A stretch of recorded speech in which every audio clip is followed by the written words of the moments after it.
Nel fine settimana a Verona si è svolta la 15ª edizione del Festival Toccati, organizzato dall'Associazione Giochi Antichi di Verona, una rassegna di giochi antichi e di strada aperta a tutta Europa.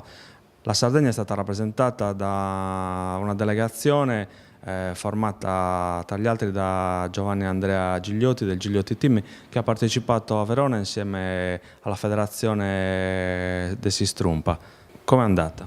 Bellissima esperienza, mi ha invitato Giampiero Columbu della federazione di Sistrumpa di Olollai.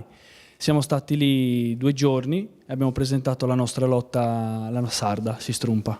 C'erano 200.000 persone che sono passate lì al centro di Verona, c'erano più lotte e noi eravamo lì a presentare Sistrumpa. Vi siete confrontati con popolazioni di tutta Europa, anche loro che hanno presentato la loro lotta tradizionale? Sì, c'era la lotta serba, c'era la lotta ungherese e la lotta rumena. Ci siamo poi confrontati facendo vedere la dimostrazione sia di una che dell'altra e anche assieme. Abbiamo provato più volte assieme le lotte. Che esperienza è stata dal punto di vista sportivo?